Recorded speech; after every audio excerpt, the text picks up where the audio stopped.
Estem a Perashat Ekeb.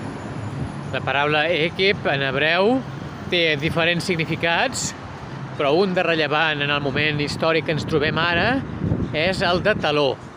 Ekeb significa taló. Aleshores, analitzant una mica què engloba aquesta paraula, podrem extreure informació interessant. El taló té algunes característiques. La primera és que és la part més baixa del cos, pràcticament. La part més baixa d'un cos d'una persona. Una altra característica és que és un punt bastant insensible, molt insensible. Aquestes dues característiques juntes ens fan pensar molt en l'època actual de la humanitat, en l'era actual de la humanitat, en què l'home s'ha tornat molt tecnòcrata, podríem dir, molt tècnic, molt especialitzat en qüestions pràctiques, però en canvi en qüestions espirituals està molt insensible, molt insensibilitzat. El màxim al que arriba molta població és una espècie de pensament New Age, o una espècie de budisme light, o una espècie de filosofia de la vida per anar fent, de dia passa, any empeny.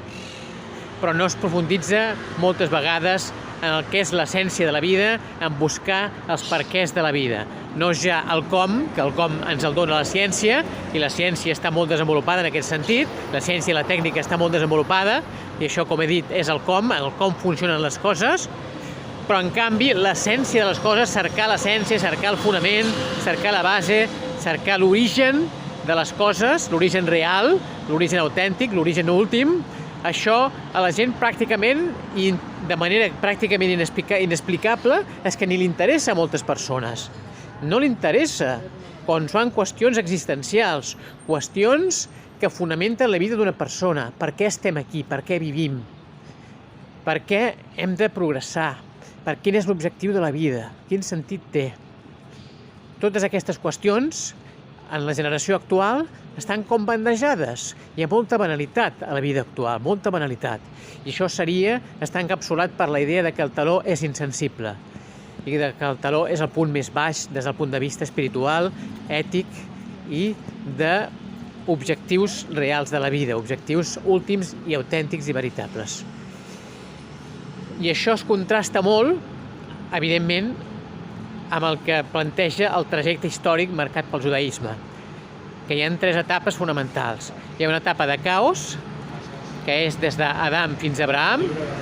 Hi ha una etapa de Torà, que és la que arrenca amb Abraham. I hi ha una època que és la del Mashiach, que és l'època en què tot es descabdella, tot es soluciona, tot s'arregla de manera ja pràcticament definitiva. Però ens trobem, en teoria, en aquesta època, en l'època del Mashiach. Però, en canvi, no veiem que fructifiquin les coses, no veiem que esclati de manera esponerosa la solució definitiva que estem tots anhelant. Però què passa? Que precisament això és el taló. El taló és allò que dona l'impuls final per fer el salt. És el punt insensible, però també és el punt on tota la força del cos queda acumulada i permet fer el pas endavant definitiu. Aleshores, el que hem de pensar és que ens falta acabar d'agafar aquest impuls. D'on hem de treure aquest impuls, podem pensar? D'on hem de treure aquesta força? Aquesta força, el taló la treu de la resta del cos. I en particular la podem treure del moviment harmònic de les espatlles. Isaac Newton digué que la generació nostra, a la pràctica, la generació seva, però que es perllonga fins al present, era una generació que estava recolzada i asseguda a les espatlles de gegants. Tenim gegants al llarg de la història d'Israel, començant pels patriarques, continuant per Moisès, Aaron, Miriam, continuant pels reis d'Israel, començant per David, evidentment.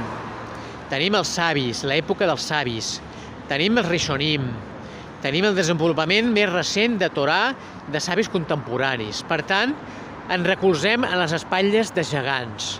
Aleshores, en fent balanç amb aquestes espatlles, agafant impuls, hem de fer que el taló, aquest punt final en el que ens trobem ara, faci el salt definitiu vers la redenció. Que sigui aviat i en els nostres dies. Amén.